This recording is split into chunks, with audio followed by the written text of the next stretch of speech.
오늘은 마태복음 10장의 말씀으로 함께 은혜를 나누도록 하겠습니다. 마태복음 10장 2절로 4절의 말씀을 읽겠습니다. 12사도의 이름은 이러하니 베드로라 하는 시몬을 비롯하여 그의 형제 안드레와 세베대의 아들 야고보와 그의 형제 요한, 빌립과 바돌로메, 도마와 세리마테, 알페오의 아들 야고보와 다데오, 가나안인 시몬 및 가롯 유다 곧 예수를 판 자라. 예수님께는 12제자가 있었습니다. 그리고 그 중에 유다, 가롯 유다의 삶의 결말이 어떻게 되었는지는 저희가 성경을 통해서 분명히 알고 있습니다. 안타깝게도 예수님을 배반하고 스스로 목숨을 끊는 것으로 그 삶이 결말지어집니다.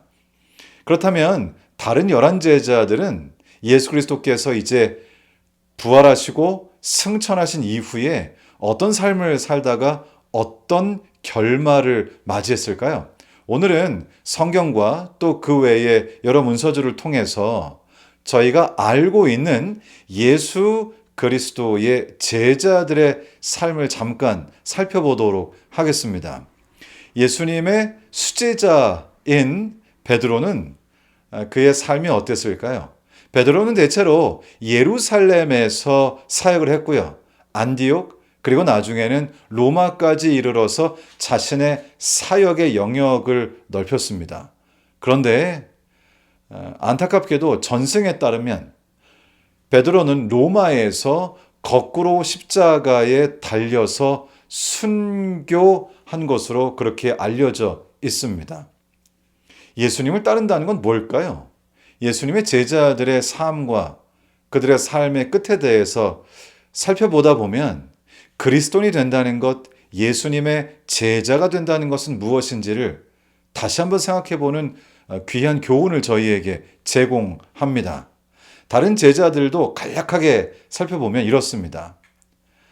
안드레는 그리스, 스키타이, 소아시아 전역에서 주님의 말씀을 전하다가 베드로는 십자가에 거꾸로 달려서 순교를 하였지만은 안드레는 X자 모양으로 된 십자가에 못 박혀서 순교를 했다고 그렇게 전해지고 있습니다.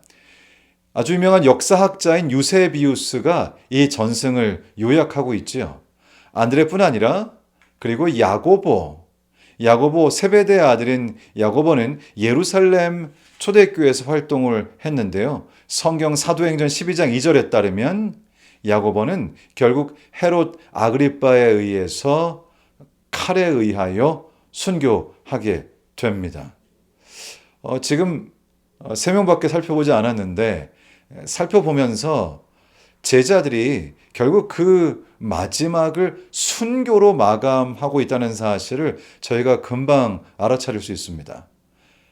베드로, 안드레, 그리고 야고보뿐만 아니라 빌립 역시 히에라폴리스에서 순교하게 되는데요.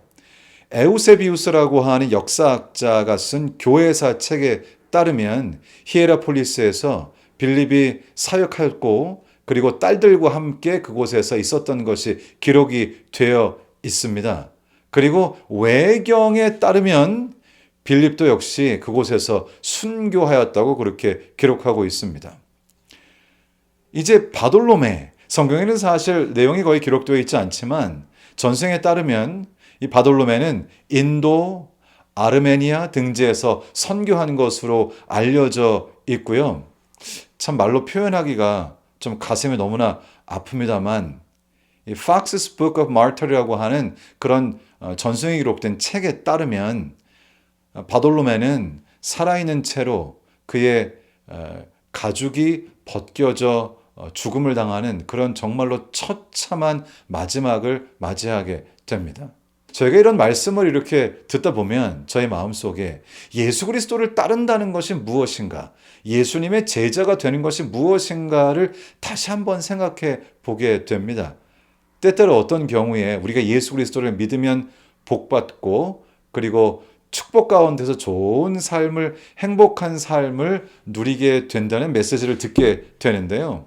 실제적으로 제자들의 삶을 살펴보면 제자들의 삶은 세상적 기준으로 볼 때 그러한 축복받은 삶으로 여겨지는 그런 결말을 맞이하지 못한 것 같습니다. 이것을 우리는 어떻게 이해해야 될까요? 우리가 지금 하려고 하는 신앙은 과연 무엇일까요? 마태는 에디오피아 그리고 페르시아 등지에서 선교를 하다가 결국 칼에 찔려서 순교했다고 하는 전승이 있습니다.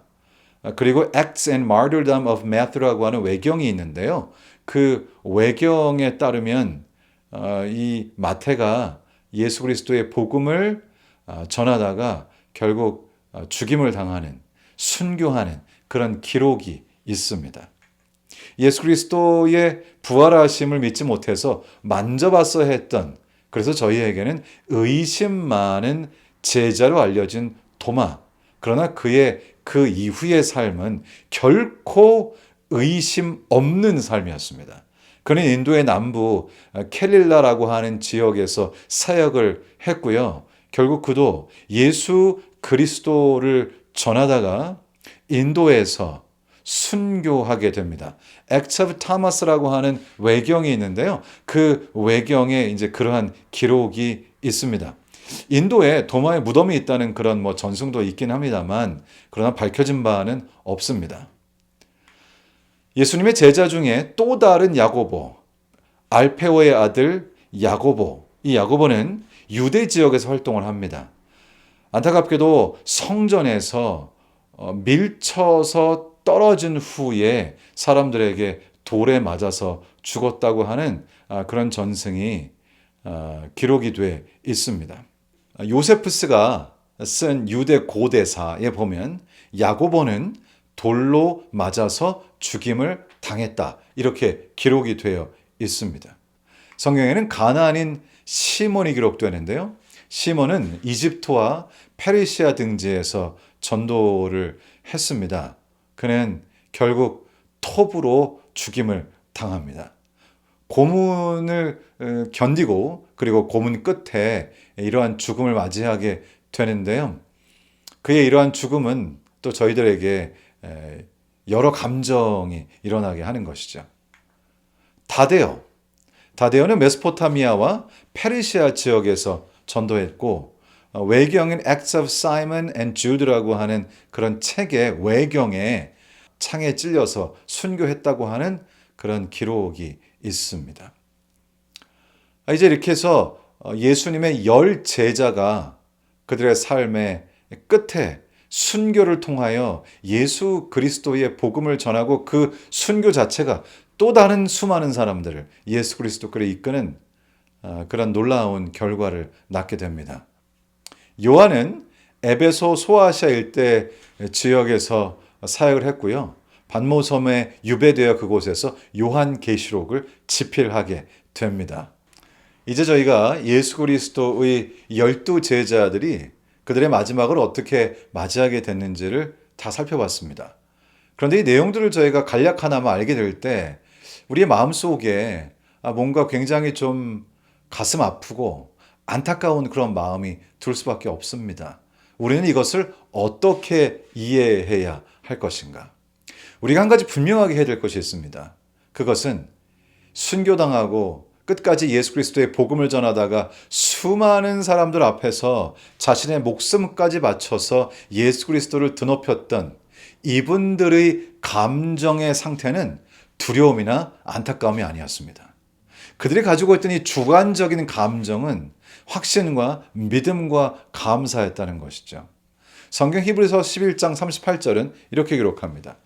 이런 사람들은 세상이 감당하지 못하느니라.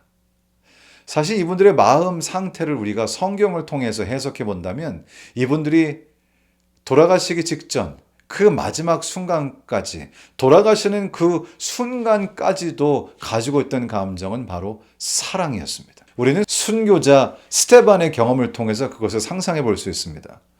스데반은 돌로 맞아서 그의 마지막 순간을 맞이하면서도 하나님 보좌 우편에 계신 예수 그리스도를 보게 되었고요.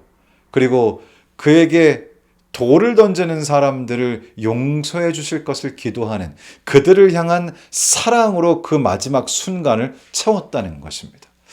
저도 저의 마지막 순간이 사랑이기를 원합니다. 여러분도 그러시죠? 우리 주님께서 우리에게 은혜를 베푸셔서 정말로 사랑으로 가득 차 그것이 마지막 순간에도 어떤 모습으로 우리의 마지막이 장식되든지 간에 우리의 마음속에서 그 사랑이 보여지기를 간절히 원합니다. 요한일서 4장 18절은 이렇게 말씀하시죠. 사랑 안에 두려움이 없고 온전한 사랑이 두려움을 내쫓나니 두려움에는 형벌이 있습니다. 온전한 사랑이 두려움을 내쫓나니 사랑 안에 두려움이 없고 제자들은 어떻게 그 마지막에 순교를 당하면서도 끝까지 예수 그리스도를 높이고 그리고 그렇게 확신에 찬 모습을 보일 수 있었을까요? 그들의 마음은 사랑으로 채워져 있었습니다. 그들의 마음 속에 있는 하나님께서 베푸시는 사랑, 그리고 사람들을 향한 그 사랑이 두려움을 내어 쫓았고 사랑 안에 두려움이 없었습니다. 저는 우리 제자들처럼 사랑 안에서 두려움이 없는 마지막을 맞기를 원합니다.